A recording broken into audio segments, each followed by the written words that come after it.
আজকে গতকাল পর্যন্ত আমরা আপনারা জানেন রিজেন্ট পার্কে একটা এফআইআর করেছি আর্টিস্ট ফোরামের তরফ থেকে এবং পরিবারের তরফ থেকে একটা এফআইআর করা হয়েছে তালসারি থানায়। গতকাল পর্যন্ত আমরা আর্টিস্ট ফোরাম রাহুলের পরিবারের পাশে তাদের সুরক্ষা দেওয়ার জন্য ছিলাম। আজকে থেকে হ্যাঁ সেটা তো আছি, সেটা তো থাকবো। আজ থেকে শুরু হলো আমাদের 4000 আর্টিস্ট মেম্বার, ফেডারেশনের 7000 টেকনিশিয়ান মেম্বার এবং আমাদের এই ফ্রেটার্নিটির সঙ্গে যুক্ত সমস্ত শিল্পী, কলাকুশলী, তাদের আমাদের ডিরেক্টররা, আমাদের প্রডিউসাররা, আমাদের সবার সিকিউরিটির জন্য, আমাদের সবার জীবন রক্ষার জন্য আমাদের আজকের থেকে লড়াইটা শুরু হলো।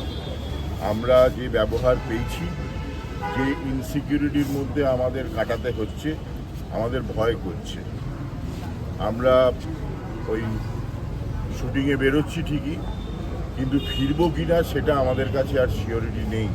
সেই সিওরিটি আমাদের দরকার। রাহুল আমাদের শিখিয়ে দিয়ে গেছে ওই সিকিউরিটি ছাড়া বাড়ি থেকে বেরিও না। তো আমরা আগামীকাল সোমবার, মঙ্গলবার সকাল থেকে কর্মবিরতি পালন করব। সমস্ত আর্টিস্ট, সমস্ত টেকনিশিয়ান, যতক্ষণ না আমাদের সুরক্ষার ব্যবস্থা করা হবে, যাদের হাতে আমাদের সুরক্ষার ব্যবস্থাটা আছে তারা যতক্ষণ না আমাদের জানাচ্ছেন বা আমাদের বোঝাতে পারছেন তারা আমাদের সুরক্ষার জন্য কী ব্যবস্থা করছেন, ততক্ষণ আমাদের কর্মবিরতি চলবে।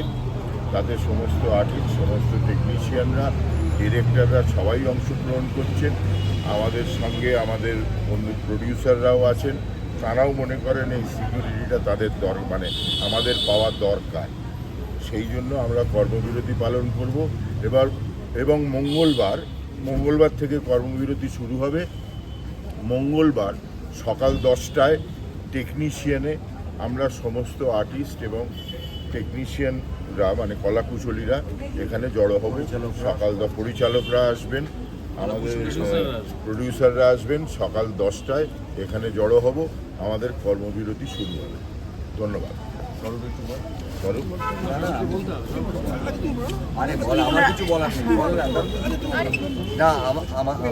আমাদের শিল্পী না, এখানে হয়তো নাম আছে আর্টিস্ট ফোরাম, ফেডারেশন, প্রডিউসার্স, ইআইএমপিএ, আমাদের সব সংগঠনের নানান রকম নাম আছে। তবে আজকে এখানে আপনারা বুঝতেই পারছেন যে আমরা এখানে এসেছি, অবশ্যই রাহুল এটা করে দিয়ে গেছেন। কিছুক্ষণ আগে আমরা ভেতরে আলোচনা করছিলাম, যখন আমরা মিটিংটা শুরু করলাম ঠিক আগের রবিবার ঠিক এই সময় রাহুল আমাদের ছেড়ে চলে গেছে। কিন্তু যেটা করে গেল যে আমাদের পুরো ইন্ডাস্ট্রি, আমি আলাদা আলাদা করে বলছি না, প্রযোজক বলি, পরিচালকদের বলি, আমাদের অভিনেতা অভিনেত্রী বলি, আমাদের কলাকুশলীদের বলি, সবাইকে একত্র করলে এবং সবাই মিলে আলোচনা করেছি যে সত্যি আমাদের শিল্পীদের, টেকনিশিয়ানসদের, আমাদের ক্যামেরাম্যান ডিপার্টমেন্টে, আমাদের ফাইটার্সদের, এরকম যারা কাজ করেন ফিল্ডে, তাদের একটা সুরক্ষা দরকার এবং প্রযোজকরা তাদের ভীষণভাবে আমাদের সঙ্গে আছেন। আমরা সেটার জন্যে আমরা সত্যি ইনসিকিউর, ম্যান্ডেটরি করতে চাই যে এটাই নিয়ম, এটাই ম্যান্ডেটরি তার জন্য সবার জন্য। এবং আমাদের সত্যি শিল্পীরা এবং কলাকুশলীরা এবং অনেকেই যারা খুবই এই ঘটনাটা ভীষণ আনফর্চুনেট, কিন্তু তারা সবাই খুব ভীত। আমাদের প্রশ্ন করলে আমরা উত্তর দিতে পারছি না, তাই জন্য আমরা একটা মঙ্গলবার থেকে সবাই মিলে একটা সিদ্ধান্ত নিয়েছেন যে আমরা কর্মবিরতিতে যাব এবং এটাই শান্তি বলেছেন। এবং সঙ্গে আমাদের প্রযোজকরাও আছেন, তারাও চাই। অরবিন্দ বলবেন। তো নতুন করে কিছু বলার নেই। শিল্পী কলাকুশলীদের সুরক্ষার জন্য সমস্ত প্রডিউসারদের হিসাব থেকে আমরা অঙ্গীকারবদ্ধ। এই বিষয়ে কোনো নো কম্প্রোমাইজ অ্যাটিটিউড। আমরা একটা এসওপি সবাই মিলে তৈরি করব, যে এসওপিটা আমরা প্রত্যেকে মেনে চলব, যে কীভাবে শুটিং হবে, শুটিংয়ে কী কী নিরাপত্তা দেওয়া হবে ইত্যাদি। আশা করি খুব সহজে তাড়াতাড়ি সমস্যার সমাধান হয়ে যাবে। সরব বলেছে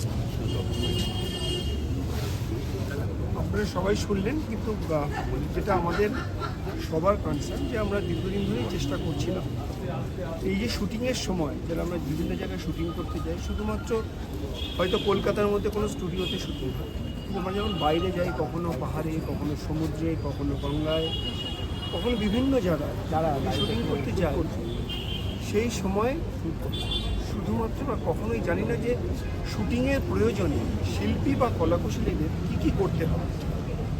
কখনো সমুদ্রের কতটা গভীরে যেতে হবে, কোথায় কীভাবে শুটিং হবে, কখনো বা নদীতে বা কখনো পাহাড়ে কোথায় থেকে একটা শট দিতে হবে, আমরা কেউ জানি না। বা আগুনের সামনে কীভাবে ঝাঁপিয়ে পড়তে হবে।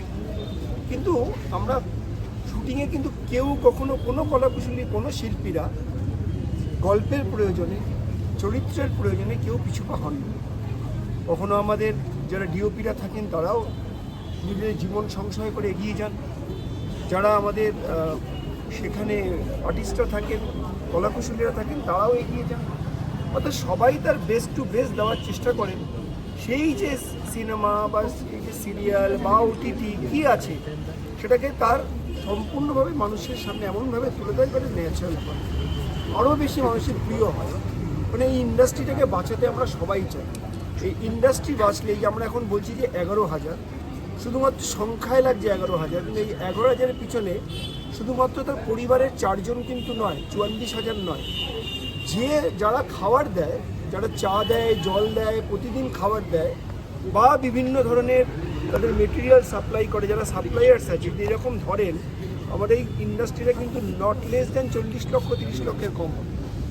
এর সঙ্গে প্রচুর মানুষ যুক্ত। তো আজকে যেন এতগুলো লোক যখন সেখানে কাজ করেন, তো সেই ইন্ডাস্ট্রির যদি ন্যূনতম একটা সেফটি অ্যান্ড সিকিউরিটি না থাকে, সেটা কলাকুশলী হোক বা শিল্পী হোক, তাহলে এই ইন্ডাস্ট্রিটা রাহুলের মতন আমরা এরকম গুণী শিল্পীদের, বা আমার অনেক টেকনিশিয়ান যারা ফ্লোরে আমার পাশেই, তারা শুটিংয়ের সময় দেখি তিনি ইলেকট্রিক শর্ট খেয়ে মারা গেছে, এখনও সেটা সাবজুডিস হয়ে পড়ে আছে। এবং অনেক কলাকুশলী কাজ করতে করতে অসুস্থ হয়ে পড়েছে। তো তাদের কে দেখবে, তাদের জন্য কে লড়াই করবে? আমরা যদি সবাই আজকে ঐক্যবদ্ধ, এর জন্য একটা অবশ্যই এসওপি করা দরকার, যে আমরা টেকনিশিয়ানরা আর্টিস্টকে বলবো, আর্টিস্ট টেকনিশিয়ানকে বলবে, সবাই মিলে প্রযোজককে বলবো, তারা চ্যানেলকে বলবে। কে দায়ভার নেবে? যে রাহুল যে আমাদের সাথে চলে গেল, কে তার দায়ভার নিচ্ছে? কেউ তো এগিয়ে আসছেন না, কেউ তো একটা কথাও বলছেন না, কেউ তো সত্যটাকে উদ্ঘাটন করছেন না। তার জন্য আজকে আমাদের নিজেদের প্রয়োজনে, নিজেদের তাগিদে, আজকে নিজেদের সেফটির জন্য মঙ্গলবার থেকে আমাদের এই কর্মবিরতিতে যেতে হচ্ছে। আমরা চাইনি, আর্টিস্ট টেকনিশিয়ান কেউ চায় না, কারণ আমরাও জানি একদিন বন্ধ হওয়া মানে একদিনের রুটি বন্ধ হওয়া। এই রুটি বন্ধ করতে হচ্ছে কেন?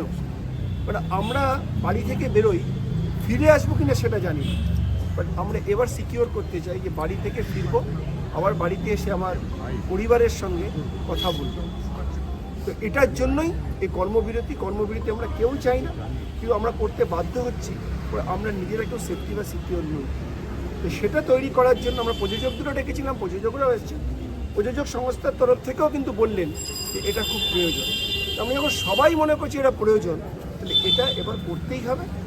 আর আমাদের সবাইকে নিজের কাজের জায়গায় যেমন আমরা উজাড় করে দেবো, কিন্তু নিজেকে উজাড় করতে গিয়ে নিজেকে বিসর্জন দিয়ে কাজটি করবো, এটাই আমাদের বলার মধ্যে একটা বিষয়। সেটা হচ্ছে যে তাহলে নিরাপত্তা সুনিশ্চিত করবে কারা? যারা তো কমিউনিটি যাচ্ছে, সুনিশ্চিত করবে আজকে সবাই। আজকে যারা প্রযোজক আছেন, চ্যানেলস আছেন, যারা ফিল্মের প্রডিউসার্স আছেন, যারা আছেন প্রোডাকশন হাউসেস আছেন, সবাই করবে। আমরা তো চাই তাদের সঙ্গে বসে আলোচনা করব।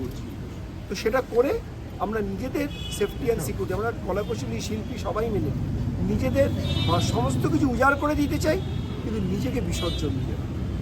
তাই কতদিন কর্মবিরতি হচ্ছে যদি একটু বলেন। নির্দেশকদের পক্ষ থেকে কৌশিকদা বলবেন। একটা প্রশ্ন আছে, আপনারা কি একটা নতুন এসওপি চাইছেন? এসওপি তৈরি আছে, অবশ্যই হলে হবে কি করে বলুন, নিশ্চয়ই সেটা করতে হবে বলেছেন আমাদের ভাইস প্রেসিডেন্ট ঋতুপর্ণা সেনগুপ্ত। আপনারা কি একটা নতুন এসওপি গাইডলাইন চাইছেন, সেই দাবি জানাচ্ছেন যে আগামী দিন সেটা যতদিন না তৈরি হবে ততদিন পর্যন্ত কর্মবিরতি অনির্দিষ্টকালের জন্য।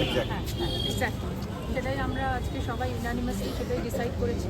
কারণ এটা আমাদের মানবিকতার লড়াই, এবং মানবিক ক্ষেত্রে আমরা মনে করি যে আমরা শিল্পীরা ভীষণই আবেগপ্রবণ, এবং তাদের জন্য সেটা যে কোনো লিমিটে আমরা চলে যেতে পারি। কিন্তু তার সাথে সাথে যেরকম আমরা মানে আবেগপ্রবণ, সেজন্য আমাদের প্রিকশনের জায়গাটাও মানে একটুখানি আমাদের মানে ভাবতে হবে। এবং সেই জন্যই আমরা বোধহয় আজকে সবাই ঐক্যবদ্ধ হয়ে সেই জায়গাটায় লড়াই করার জন্য নেমেছি, যেখানে আমাদের জীবনের একটা জীবনের সংগ্রামের জায়গায় আমরা চলে এসেছি, যেখানে আমরা জানতে পারছি যে আমাদের জীবন ইজ অ্যাট স্টেক। আজকে আমাদের রাহুল যেভাবে ছেড়ে চলে গেল সেটা কখনোই কাম্য নয়, এবং আমরা শেষ অবধি লড়বো, শেষ অবধি জানতে চাইবো যে কেন রাহুল এভাবে আমাদের ছেড়ে চলে গেল। রাহুল আমাদের কাছে একটা এক্সাম্পল সৃষ্টি করে দিয়ে গেল, আমাদের সবাইকে এক করে দিয়ে গেছে, যেখানে একটা প্রশ্নও তুলে গেছে যে সত্যি কি আমরা সিকিউর না সিকিউর না। তো সেই জন্য আমরা সবাই ঐক্যবদ্ধ হয়ে এটা আমরা ডিসিশন নিয়েছি। এখানে কোনো ভাগাভাগি নেই, সব ফ্রেটার্নিটি এক জায়গায় চলে এসেছে, আমাদের পুরো ফ্রেটার্নিটি। সেই জন্য সেখানে সবাই আমরা ঐক্যবদ্ধ হয়ে লড়ে আমরা এইটাই ডিসিশন নিয়েছি যে মঙ্গলবার থেকে আমরা কর্মবিরতিতে যাচ্ছি। কর্মবিরতিটা এভাবেই আমরা দেখব, যতক্ষণ না আমাদের এটার কোনো ডিসিশন হবে ততক্ষণ আমরা এখানে প্রডিউসাররা সবাই আমরা এক্ষুনি ডিসিশন ওটা নিয়ে পরে কথা হবে। অনেক অনেক ধন্যবাদ। আমার এটা প্রসেনজিৎ চট্টোপাধ্যায় না, বুমবাদা হিসেবে অনুরোধ আপনাদের সবাইকে, আপনারা সারাক্ষণ আমাদের সঙ্গে থাকেন, আপনারা আমাদের পাঁচ। একটাই কথা বলি, আমরা বুঝতেই পারছি একটা ইমোশনাল জার্নিতে ঠিক এই 7 দিন আগে এরকমভাবে চলে গেছে। আজকে এইটুকু তো হয়েছে যে সারা ইন্ডাস্ট্রির সব মানুষরা এক জায়গায় এসছে। এই অনেক কথা শুনি আমি, শুনতে হয় যে এটা ওটা ভাগ এটা। আজকে কিন্তু আমাদের ওই ছেলেটা চলে গিয়ে আমাদের সবাইকে এক করেছে, এবং আমরা চাই যে আগামী 20-25 বছর 30 বছর আরও বেশি এমন একটা সিস্টেম তৈরি করতে, যেখানে আমাদের artist, technicians, directors, everybody, producers, কারণ প্রডিউসার্স ইপি সবাই কাম। তার জন্য একটু সময় লাগে, কারণ রাতারাতি তো করা যায় না। সেই পদক্ষেপগুলো আমরা সবাই একসাথে এখানে আছেন যারা সবাই আমাদের, তো আমরা একসঙ্গে নেবার চেষ্টা করব। আর সময় মতন বাকি খবরটা থাক। ধন্যবাদ আপনাদের সবাইকে। মঙ্গলবার থেকে যে কর্মবিরতি ডাকা হয়েছে এটা সবাই সর্বসম্মতিক্রমে করেছেন, এবং আমি অনুরোধ করব সমস্ত পরিচালকদের এবং শিল্পী কলাকুশলীদের, প্রযোজকদের মঙ্গলবার সকাল 10টায় টেকনিশিয়ান স্টুডিওতে আসতে, যাতে সবাই একসাথে সেই মুহূর্তটা থাকতে পারে। অত্যন্ত গুরুত্বপূর্ণ একটা সিদ্ধান্ত, যেটা ফেডারেশনের তরফ থেকে এবং আর্টিস্ট ফোরামের তরফ থেকে প্রযোজক যারা এখানে উপস্থিত ছিলেন সবাই এই ব্যাপারে সম্মতি জানিয়েছেন। এখন দুর্ঘটনা, বিপদ এগুলো খুব আকস্মিক, সেগুলোকে প্রেডিক্ট করা যায় না, কিন্তু এমন কিছু নিয়মাবলী রাখতে হবে যাতে শিল্পীর মর্যাদা এবং তার পরিবারের মর্যাদা অক্ষুণ্ণ থাকে। আমি এতজন আছেন প্রেসের সবার কাছে অনুরোধ করব, পুরো ফিল্ম ফ্রেটার্নিটির তরফ থেকে আপনাদেরও সারা বছর এই ফিল্ম ইউনিটি, তাদের ইন্ডাস্ট্রি, এই নিয়ে কিন্তু আপনাদেরও কাজ চলে। একটা আয়নার মতো কাজ করেন আপনারা উল্টো দিক থেকে, কিন্তু আয়নায় কিন্তু দেখা যায় কিন্তু এই ইন্ডাস্ট্রির ছবি। কাজে আপনাদের দায়বদ্ধতাও আমরা কামনা করব। আমরা চাইব যে আপনারাও এই সময়টা সংবেদনশীল হয়ে আমাদের পাশে থাকা এবং পুঙ্খানুপুঙ্খভাবে এই খবরগুলো মানুষের কাছে ঠিকভাবে পৌঁছে দেওয়া। সারা বছর আরও স্পাইসি খবর, নানা রকমের খবর করবার সময় থাকে, এটা বোধহয় ঠিক সময় নয়। আমরা চাইব যে সাংবাদিকদের মধ্যেও সাহিত্যিক থাকে, সাংবাদিকদের মধ্যেও শিল্পী থাকে, সাংবাদিকদের মধ্যেও অভিনেতা অভিনেত্রী পরিচালক থাকে, তারা শিল্পীর মতো আচরণ